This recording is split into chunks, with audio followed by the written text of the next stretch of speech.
Hello, good morning. Ngayon, usapan natin si Tubad. Ito yung mga tools na ginagamit ng malalaking YouTubers. Like sila Family Feud at iba pa. Dito sa right side, dito yung mga testimonials ng mga totoong gumagamit. Ayan. YouTube Buddy, pwede siya sa Chrome, Mozilla, Opera Mini, tapos sa mobile phones like yung Android, tsaka sa Apple or Mac laptops. Si TubeBuddy pang ano to, pang SEO, pang malakasang ano talaga, YouTube strategies. Saka masaya sa YouTube Buddy is ito ay libre.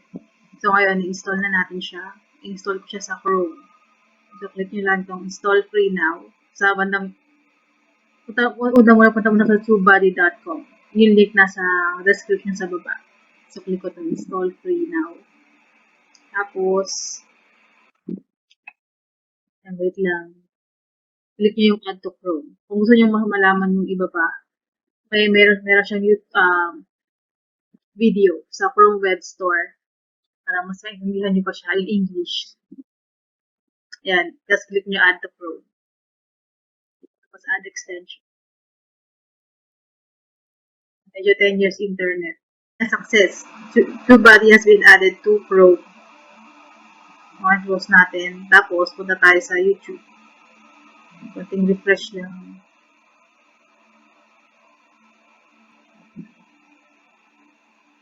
So, ayan. Para magamit talaga ng ganap si TubeBuddy, ito sa may upper right, may nakalagay, TubeBuddy sign in required. Click here.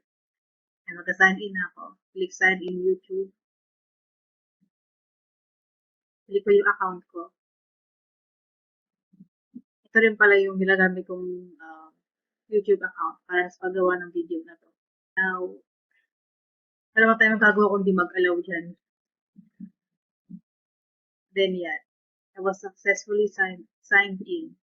So, para magamit kung makikita mo yung paano siya gumagana, ito.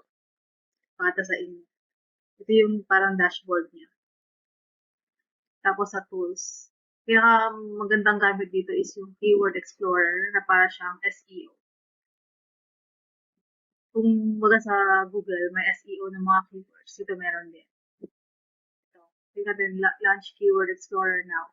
Tapos type mo yung keyword. Let's say, yung uso-uso ngayon si COVID-19.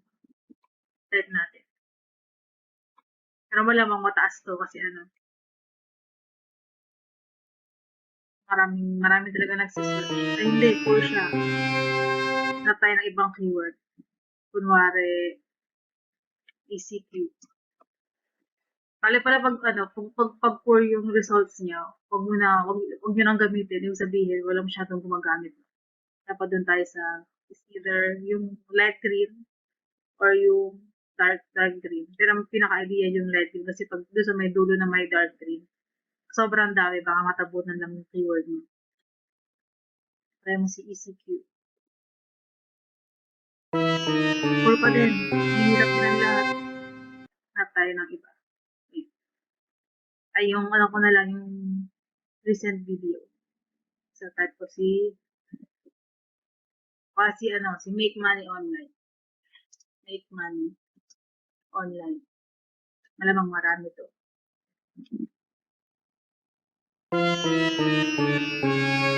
Puro poor.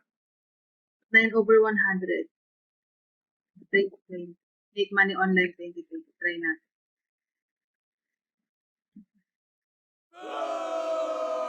Puro pa din. Yan, para sure na talaga na sa mga bagong YouTubers sa tulad ko na gusto mag-pera online. Or, ayun nga, para makahanap ng bonggang-bonggang keywords. Siyempre, dapat si Make Money Online. Yan. Kaya tayo nandito. Kaya kayo nanonood kasi gusto nyo magkapera gamit si YouTube. And sa Make Money Online, maraming mga lumalabas na video. Tapos, dito sa may right side, parang ito yung Search Explorer. Mga keywords na nagamit natin. Actually, bababa lang siya. 10/100. Pero dead man lang yan kasi titingin tayo sa mismong video. Dito tayo sa pinaka-recent at mataas ang views. Ito na nga, yung unang-una. Earn $30 something. Ito na siya i-play para mabilis mag-load yung video lyrics. Ayun na, nag-load na siya. So, dito, makikita natin yung mga best practices niya para umuo, para dumami yung para dumami yung viewers. Tsaka manguna, kaya baka siya nanguna sa search results. Nung tinap natin si Make Money Online. Kaya yung mga keywords na ginamit nga. So, pag gagamitin natin siya, ito lang si copy to. Click natin. Tapos lalabas yung mga available tags. So, meron siyang 23 tags. Kung gusto nyo i-copy lahat, hayaan nyo lang siya nakacheck lahat. Or kung hindi naman, uncheck nyo lang yung mga ayaw nyo isama. Tapos, copy to clipboard. Pagka copy to clipboard, balik kayo dun sa dito. Yung may video, yung sa description ng video. Or dun sa may tags. And then paste ulit. Tapos save. So, yun na nga. Paano makukuha yung mga ganyang kadaming keywords and kung paano tayo mag-upgrade. Ito pa nga, pag nag-upgrade kayo, scroll nyo lang all the way down, makikita nyo yung recommended tags. Kaya para hindi na kayo talagang mag-search, click nyo lang dyan. Tapos andyan din yung mga ranking. Ito number 3 pag naka-red. Pag naka-red, bali yan din. Ito tayo sa mga naka-ano lang. Yellow, tsaka green. Pag may mga bet kayo na keywords dyan, click nyo lang yung plus sign or yung mismo keyword. Pag nag-check na, ibig sabihin, naka-add na siya sa tags mo. Tapos, click save. Punta tayo dito sa pangarap nating upgrade. Upgrade account. Balik tayo sa TubeBuddy website, tubebuddy.com. Yung complete link niya nasa baba. Tapos, click nyo lang, pupunta kayo dito sa my sign-in page. Nilagout ko na yung previous account ko kasi na-upgraded na siya. So, mag-sign in tayo ng bago. Dito tayo sa free trial account pa. Para makapag-upgrade, click nyo lang yung upgrade na marami siyang option. May Pro, may Star, tsaka Legend. So, ngayon, sa magsisimula pa lang, start tayo sa Pro for $9 a month. May access productivity and video optimization tools. Marami pa rin naman siyang features. Kasi kailangan naman talaga sa TubeBuddies yung mga keywords, tsaka yung video analytics or yung analytics ng video nito. So, yun nga, para makapag-upgrade sa murang halaga, click nyo sa my left side. Meron siyang coupons and discounts. So, katulad ko, meron akong less than 100 subscribers, meron akong discount. Magiging, lang siya, $4.50. So, around 200, 300 na lang yan. Dahil, kaya kayo nagka-discount kasi meron kayong 50% voucher. Type nyo lang yung Rising Star Buddy sa Pro licenses pag bibili ng kayo. Tapos, click yung I will pay yearly. Get 20% off when you pay yearly rather than monthly. Yan. So, 360. Mga almost 200 pesos na lang yan. Tapos, select. Kasi di naman tayo dito kung meron kayo isa pang channel, email nyo na lang sila. Kasi meron they offer substantial discounts when licenses are ordered in bulk. Please email support@tubebuddy.com for details. Tapos meron namang kaya ditong I am a non-profit. May discount na talaga siya. Ayun nga, may discount. Email lang ulit. Dito lang tayo sa first two options. Yung less than 1,000 subscribers tsaka pay yearly. Click nyo yung select.